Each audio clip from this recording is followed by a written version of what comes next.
스스로 자신감을 가져야지 그 남들이 못 해가지고 주고 있는 빌딩을 내가 자신감 있게 살 수 있는 거죠. 그렇죠. 네.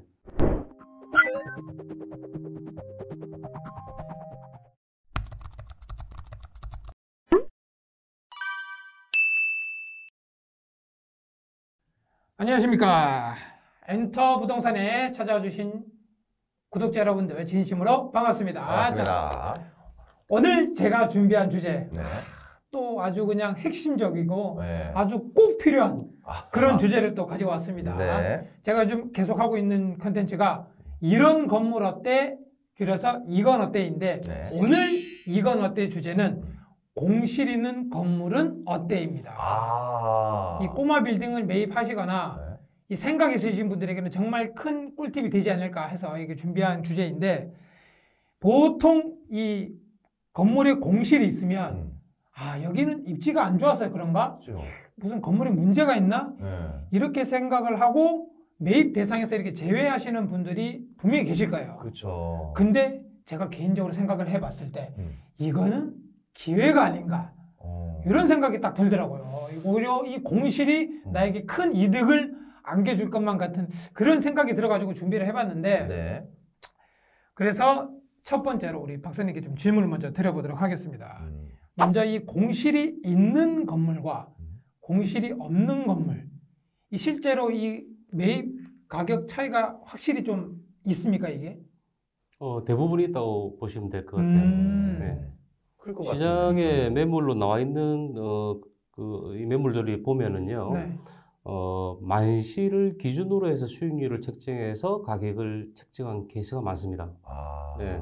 서울인 경우. 서울인 예. 서울인 경우. 근데 서울은 그래도 이제 그 공실이 그래도 다른 지역보다는 빨리 차는 편이기 때문에 그렇게 책정을 하기도 하는데 다른 지방 같은 경우에는 장기 공실들이 많잖아요.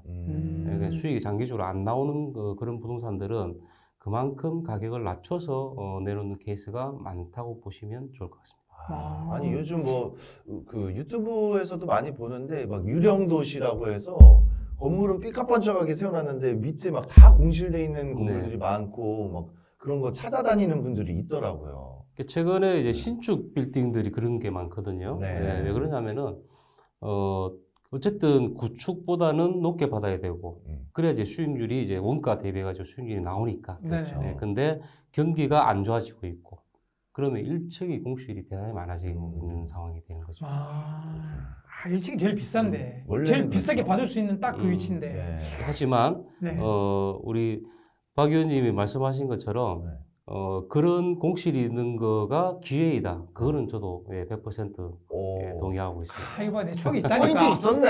있다니까. 이 포인트였네. 그러면 이제 전략이 중요한 것이죠. 그렇죠. 그렇죠. 자 그럼 가격 차이가 있다고 말씀을 하셨는데 네. 그럼 가격 차이가 보통 어느 정도 차이가 있을까요? 뭐 어느 수치 이제 비표준형인 그 상품이라고 제가 늘 얘기를 하지 않습니까? 네네네. 예, 그렇기 때문에 어떤 뭐 정확한 그런 공식은 없지만 어쨌든 부동산이라고 하는 거는 정찰제가 아닙니다, 그죠? 네. 예, 뭐 상표에 얼마 이렇게 딱 붙어 있는 게 아니고 또 뭐 할인 가격이 딱 나와 있는 게 아니기 때문에 이때는 협상을 하는 게 대단히 중요해요. 예. 당신 건물이 이런 하자가 있으니 예, 내가 좀 싸게 사고 싶다. 네. 근데 현실적으로는 그렇게 또 수용을 안 하는 사람들이 많거든요. 왜냐하면은 안 아픈 손가락 없다고. 그렇죠. 예. 파는 사람은 비싸게 팔고 그렇죠. 싶고 어쨌든 예. 사는 그래서 사람은 가격을 가지고 이제 괜히 잘못 건드렸다 감정 싸움을 하기도 하고 또 정말 뭐 30억짜리에 뭐 1, 2천만 원 이렇게 내고 하다가 그 계약이 캔슬되는 경우도 이제 허다하거든요. 예. 그래서 공실률에 따라서 전체 뭐 한 개 층, 두 개 층 아니면은 전체 몇 퍼센트 이 공실률에 따라서 내가 내고를 하기 위해서는 어떤 근거가 또 필요해요. 그러겠네요. 그러니까 내가 내고를 하려면은 그냥 비어 있으니까 싸게 해주세요. 이거보다는 비어 있는 공실의 수익이 어느 정도 그 만실보다는 덜하기 때문에 그걸 수익률로 전환했을 때 얼마 정도의 가치가 있더라. 그럼 나는 어느 정도 조금 더 쳐줄 테니까 이 정도 수준에서 내가 매입을 하는 게 맞다라고 하는 거를 또 직접 하는 것보다는 또 중간에 공인중개사가 또 있잖아요. 네. 예. 공인중개사가 그냥 계약만 해주고 수수료 주는 게 쉽잖아요, 그죠? 네네. 그렇죠, 그렇죠. 예, 그런 협상까지도 이제 부탁을 해서 예, 잘 마무리를 시켜주면은 어쨌든 중간에 있는 사람이 전달을 하기 때문에 그렇죠. 예, 감정이 좀 개입이 안 되는 거잖아요. 예, 그런 식으로 해서 좀 전략적으로 해가지고 좋은 가격에 매입을 할 수 있는 예, 그런 방법도 있다라고 이제 보입니다. 이럴 수도 있을 것 같아요. 그 팔려는 사람 입장에서는 그 정도 깎으면서 이 죽은 건물을 왜 살려고 합니까? 또 물어볼 수도 있을 것 같아요. 사실 자기 속은 뭔가 여기를 잘 리모델링해서 이렇게 할 전략이 있을 텐데 그걸 또 얘기를 해주면 그 사람이 나도 그거 할래 그러면서 아유, 또 그거 얘기해도 돼요. 왜냐면은 되나요? 매각하는 입장에서 그 방법을 몰라서 매각을 하는 사람은 거의 드물어요. 어떻게든 살리려고 노력을 했을 거니까. 살리려고 그렇게 하면 된다라고 누가 얘기를 해줘도 자신이 없는 거예요. 내가 했을 때 안 되면 어떡할까? 그렇죠. 또 예, 투자는 투자대로 하고. 소극적이라는 부분이 있고 그다음에 또 급한 사정에서 나오는 급매일 수도 있는 것이고 예, 어쨌든 뭐 살려고 하는 사람이 나는 구체적으로 뭘 넣고 이렇게까지는 얘기를 안 할 거 아니에요. 그죠? 그러겠죠. 예, 네. 그 계획은 있다 하더라도 네. 하지만 내가 가치를 높여서 나는 정상화시키겠다. 예, 이거는 그 뭐 정도 얘기는 네. 되는 거죠. 네. 좋습니다. 그렇군요. 자, 그러면은 이 공실 있는 건물의 장점을 좀 뽑아주신다면 혹시 있을까요? 자, 공실이 있는 건물이 아까 가치도 얘기가 나왔는데요. 가격이 얼마인가. 자, 제가 퀴즈를 하나 내볼게요. 네. 토지가 50억이에요. 50억. 예, 그다음에 건물이 50억이 원가가 예, 건물이 50억이고 토지가 50억입니다. 네. 그럼 전체가 원가가 얼마죠? 100억. 예, 100억이죠. 네. 자, 여기에 전체가 공실이에요. 수익이 안 나와요. 네. 그럼 이 건물의 이 빌딩의 가치는 얼마일까요? 수익이 안 나온다. 오. 좀 그래도 100억 같은데요? 예, 원가로 봤을 때 예, 네. 100억. 예. 제가 수익이 안 나온다고 했잖아요. 그럼 0인가요? 예. 자, 0 이하가 됩니다. 마이너스 건물이 네. 돼요? 자, 제가 그 가격이라고 얘기를 안 하고 가치라고 얘기를 했죠. 그죠? 가격이 우리나라에서 이제 그 수익법이라고 해서 수익이 몇 %일 때 얼마라고 하는 거는 이 개념이 도입된 지 그렇게 오래되지가 않았습니다. 네, 뭐 한 20년 좀 넘은 것 같은데 감정평가 쪽에서도 예, 그 이제 원가법하고 사례법, 그다음에 수익법 이걸 3방식이라고 얘기를 하는데 수익법을 도입한 지도 얼마 안 됐고 수익법의 비중을 늘린 지도 얼마 안 됐어요. 예, 역사가 얼마 안 되고 미국이라든지 이제 그쪽에서는 이제 수익법 위주로 이제 부동산을 많이 이제 환산을 합니다. 자, 그래서 수익법 측면에서 봤을 때는 예, 부동산의 가격이 아니고 가치로 봤을 때 아무리 100억이라 하지만은 수익이 안 나오기 때문에 이게 보유에 관련된 세금이 나오겠죠. 그렇죠. 그러니까 비용이 더 들어간다는 얘기예요. 그러니까 제로 이하가 되는 가치를 가지고 있다. 이렇게 얘기를 할 수가 있거든요. 네. 그래서 공실이 많다라고 했을 때 이자 비용이 많이 나간다고 하면은 그냥 마이너스가 되고 있는 상황이 될 수 있잖아요, 그죠? 그렇죠. 예, 그런 이런 빌딩이 이제 깡통 빌딩이라고 얘기를 하는 거죠. 예, 깡통 주택만 있는 게 아니고, 그렇죠. 예, 깡통 빌딩도 있다 이런 얘기를 해요. 음.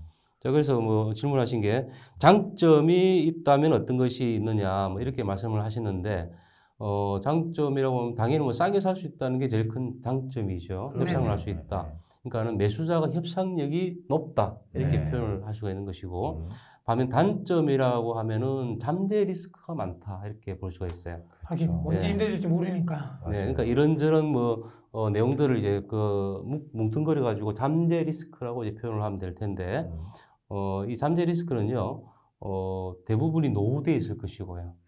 예, 물론 신축에도 공실이 많이 있겠지만, 네. 예, 노후된 건물의 공간들이 공실로 나와 있는 경우가 대부분이고, 그다음에 내부 시설을 또 철거를 또 해야 되는 상황이 또 많이 발생을 해요. 그렇죠. 명도도 어려웠을 것이고, 네. 예, 명도를 할 때 임차인이 나갈 때 원상복구의 의무를 지거든요.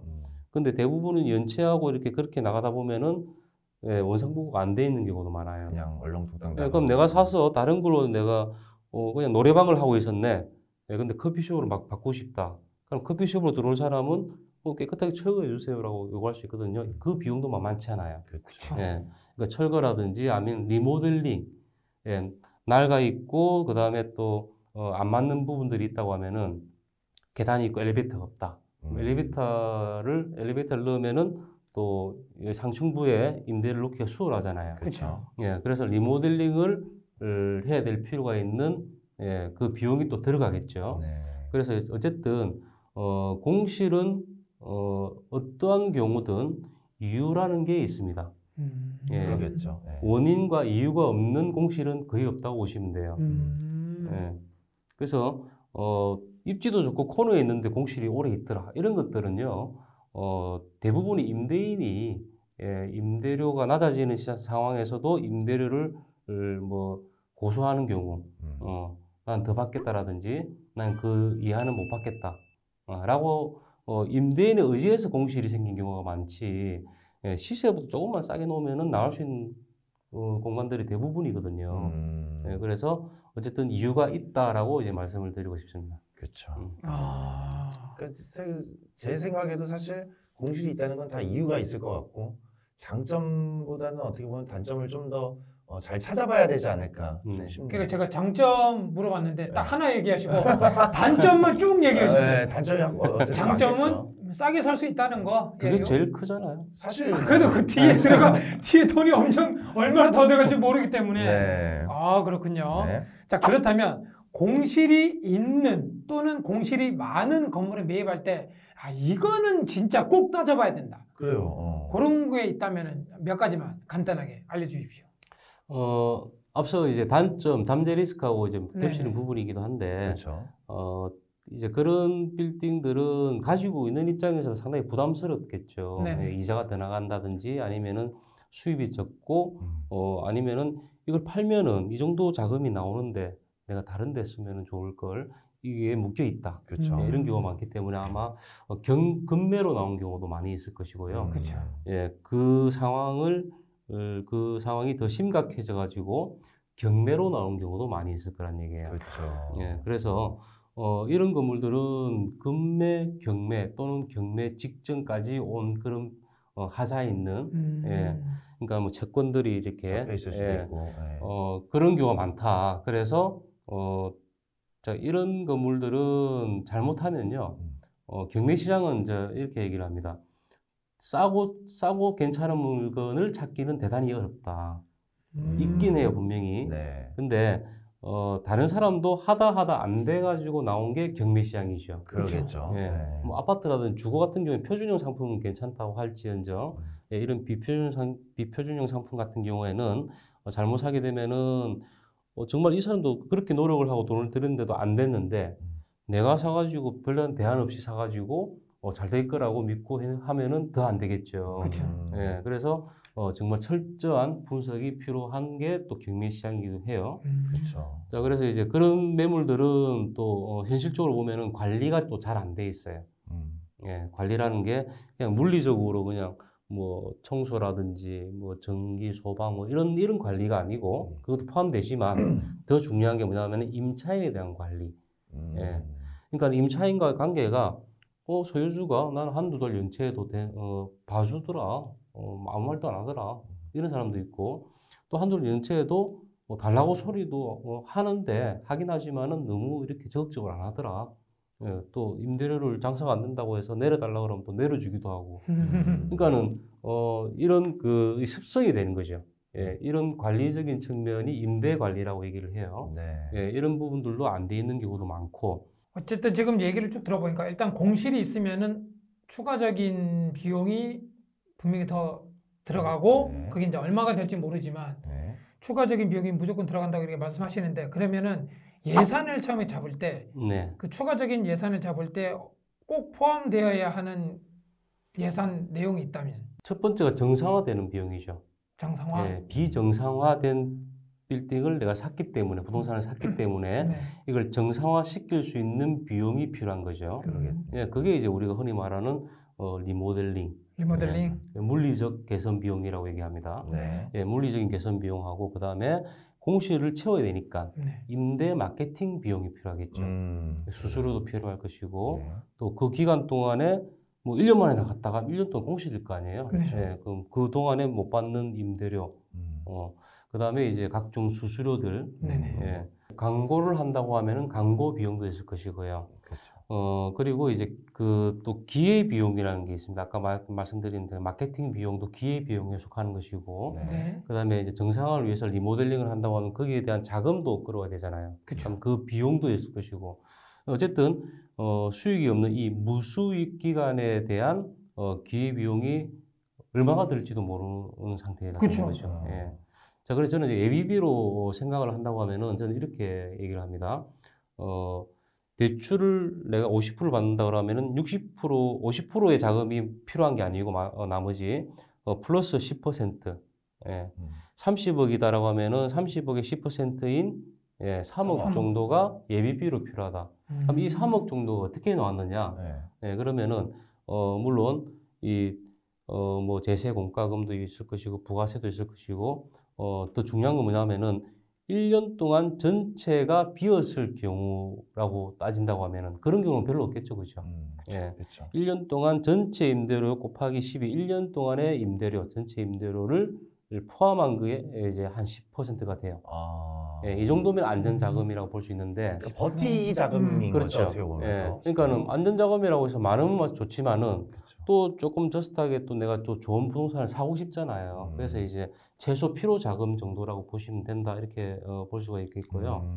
싸게 산다는 게 장점이긴 하지만 공실 빌딩 같은 경우에는 정말 중요한 그 매수자의 마인드가 뭐냐면은 이거를 살릴 수 있는 능력이 중요하고 그 실력이 중요한 것이고요. 네. 그렇죠. 마인드적인 측면에서는 만약에 이게 아무것도 할 수 없는 임대를 놓을 수 없는 빌딩이라고 판단이 됐을 때 막바지에 안 되면 내가 하지 라고 하는 마인드가 꼭 필요해요. 예.